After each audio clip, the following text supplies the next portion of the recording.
Assalamualaikum warahmatullahi wabarakatuh. Perang Mu'tah adalah perang yang tercatat dalam sejarah sebagai sebuah peperangan besar, di mana tentara Islam yang berjumlah 3.000 orang melawan 200.000 tentara Romawi Nasrani. Meskipun demikian, dahsyatnya peperangan Mu'tah, sahabat yang mati syahid hanya 12 orang, dan mereka memiliki kedudukan tinggi di sisi Allah Subhanahu wa Ta'ala. Rasulullah Shallallahu Alaihi Wasallam diutus oleh Allah Subhanahu Wa Taala untuk mendakwahi dan memerangi manusia hingga mereka mengikrarkan kalimat tauhid. Maka kemuliaan bagi yang mengikuti agamanya dan kehinaan bagi yang menyelisihinya. Sebagaimana Rasulullah Shallallahu Alaihi Wasallam memulai dakwah dari kerabatnya yang terdekat dari kabilah Quraisy, lalu bangsa Arab secara umum, dan siapa saja yang dekat ataupun yang datang kepadanya dari berbagai penjuru. Maka demikian pula beliau memerangi musuh pertama yang terdekat, yaitu kafir Quraisy, para penyembah berhala, kemudian bangsa Arab di sekitar Mekah dan Madinah dan lainnya, lalu ahli kitab dari bangsa Yahudi di Madinah dan sekitarnya.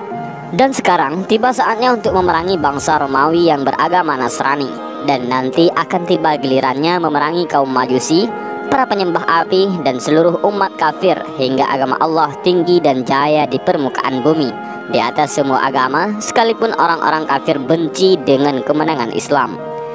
Inilah Islam dan inilah jihad yang merahmati umat manusia dan tidak membiarkan mereka berlarut-larut dalam laknat Allah dengan tetap dalam kekafiran.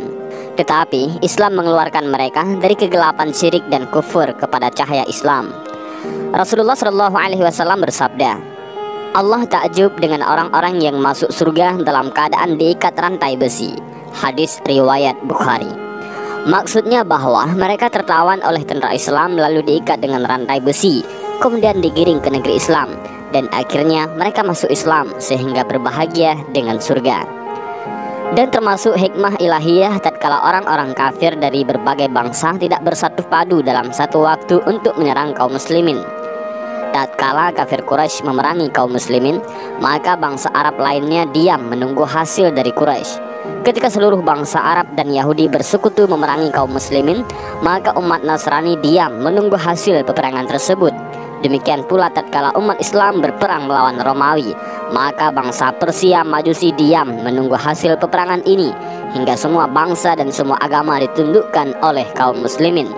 Allah Subhanahu wa Ta'ala berfirman, dan Allah memelihara kaum muslimin dari peperangan. Al-Quran Surah Al-Ahzab ayat 25. Adapun sebab terjadinya perang ini adalah Rasulullah Shallallahu Alaihi Wasallam mengirim surat melalui utusannya Haris bin Umair radhiyallahu an kepada Raja Busra. Tatkala utusan ini sampai di Mu'tah, yaitu timur Yordania, ia dihadang dan dibunuh. Padahal menurut adat yang berlaku pada saat itu dan berlaku hingga sekarang, bahwa utusan tidak boleh dibunuh, dan kapan saja membunuh utusan maka berarti menyatakan pengumuman perang. Rasulullah Shallallahu Alaihi Wasallam marah akibat tindakan jahat ini. Beliau mengirim pasukan perang pada Jumadil Awal tahun ke-8 Hijriyah yang dipimpin oleh Zaid bin Harisah. Sabda Rasulullah Shallallahu Alaihi Wasallam, jika Zaid mati syahid, maka Ja'far yang menggantikannya. Jika Ja'far mati syahid, maka Abdullah bin Rahawah penggantinya. Ini pertama kali Rasulullah Shallallahu Alaihi Wasallam mengangkat 3 panglima sekaligus, karena beliau mengetahui kekuatan militer Romawi yang tak tertandingi pada waktu itu. Pasukan ini berangkat hingga tiba di Ma'an, wilayah Syam, dan sampai kepada mereka berita bahwa Raja Romawi bernama Heraklius telah tiba di Balqa bersama 100.000 tentara, dan bergabung bersama mereka kabilah-kabilah Arab yang beragama Nasrani yang berjumlah 100.000 orang, sehingga total tentara musuh berjumlah 200.000 tentara. Setelah para sahabat bermusyawarah, sebagian mereka mengatakan, kita mengirim utusan kepada Rasulullah Shallallahu Alaihi Wasallam agar beliau menambahkan kekuatan tentara atau memerintahkan kepada kita sesuatu.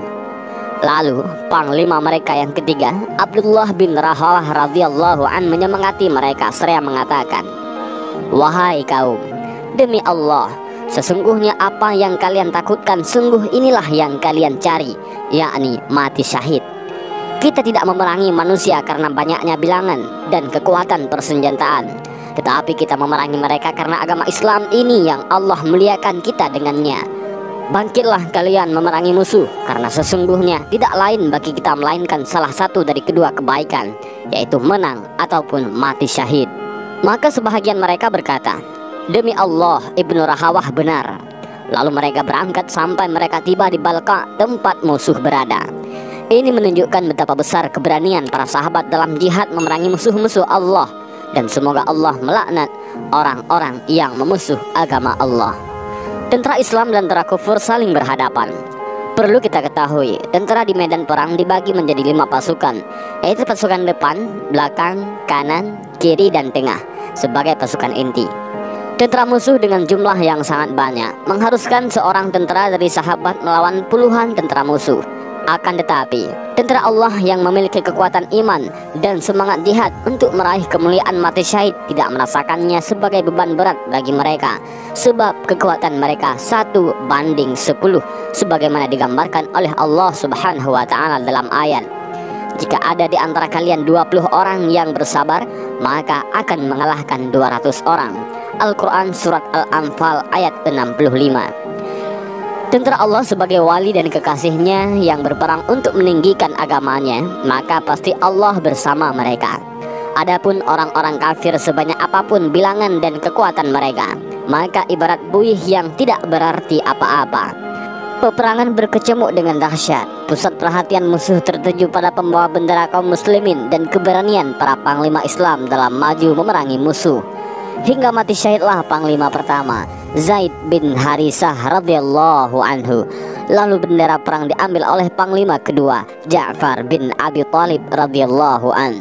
Beliau berperang habis-habisan hingga tangan kanannya putus. Lalu bendera dibawa dengan tangan kirinya hingga terputus pula, dan merangkul bendera dengan dadanya hingga terbunuh. Sebagai balasannya, Allah menggantikan kedua tangannya dengan 2 sayap agar di surga ia dapat terbang kemana saja. Setelah beliau syahid, ditemukan pada tubuhnya terdapat 90 luka lebih antara tebasan pedang, tusukan panah, atau tombak yang menunjukkan keberaniannya dalam menyerang musuh. Kemudian bendera perang dibawa oleh panglima ketiga, Abdullah bin Rahawah radhiyallahu an, dan beliau berperang hingga mati syahid menyusul kedua rekannya. Agar bendera perang tidak jatuh, maka mereka mengangkatnya dan bersepakat untuk menyerahkannya kepada Khalid bin Walid radhiyallahu an. Maka beliau membawa bendera perang.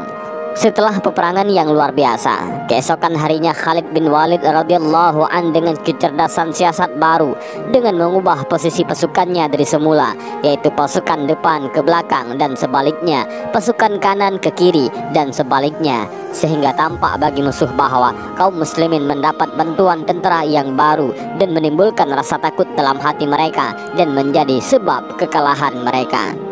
Setelah berperang cukup lama, Khalid bin Walid menilai bahwa kekuatan musuh jauh tidak sebanding dengan kekuatan kaum muslimin. Maka beliau menarik mundur pasukannya dengan selamat hingga ke Madinah. Sedangkan musuh tidaklah mengejar mereka karena khawatir kalau ini dilakukan oleh kaum muslimin sebagai siasat perang untuk mengajak Romawi menuju medan perang yang lebih terbuka di padang pasir yang akan merugikan tentara Romawi. Dalam perang ini, Khalid radhiyallahu an berperang habis-habisan hingga 9 pedang patah di tangannya. Ini menunjukkan betapa besarnya peperangan tersebut dan betapa besar perjuangan para sahabat demi Islam. Maka semoga Allah melaknat orang-orang yang telah memusuhi Islam yang tidak mengakui keutamaan para sahabat. Dan sungguh tidak ada kebaikan yang dilakukan oleh siapapun kecuali para sahabat yang merupakan pendahulunya dan mendapatkan pahalanya. Sekalipun demikian, dahsyatnya peperangan Mu'tah, sahabat yang mati syahid hanyalah 12 orang dan mereka memiliki kedudukan tinggi di sisi Allah. Adapun pasukan musuh tidak dapat dipastikan bilangan mereka yang terbunuh, tetapi diperkirakan sangatlah banyak. Hal ini dapat diketahui dari hebatnya peperangan yang terjadi. Tatkala Rasulullah SAW menyampaikan kepada para sahabat di Madinah tentang kematian 3 panglimanya, Rasulullah SAW naik mimbar dalam keadaan sedih meneteskan air mata seraya berkata, bendera perang dibawa oleh Zaid lalu berperang hingga mati syahid. Lalu bendera diambil oleh Ja'far dan berperang hingga mati syahid. Lalu bendera perang dibawa oleh Saifullah, yaitu pedangnya Allah, yakni Khalid bin Walid, hingga Allah memenangkan kaum muslimin. Setelah itu beliau mendatangi keluarga Ja'far dan menghibur mereka serta membuatkan makanan untuk mereka. Dan inilah sedikit kisah tentang sejarah Perang Mu'tah, perang yang sangat tidak logis yang beranggotakan 3.000 pasukan muslim melawan ratusan ribu kaum kafir. Dari sejarah Perang Mu'tah ini, mudah-mudahan dengan video ini juga kita bisa mengambil beberapa pelajaran dan juga bisa memahami bagaimana perjuangan para sahabat Rasulullah demi menegakkan kalimat Allah, yaitu agamanya Allah. Dan mudah-mudahan juga bermanfaat video ini. Amin ya rabbal alamin. Wallahu a'lam bishawab. Assalamualaikum warahmatullahi wabarakatuh.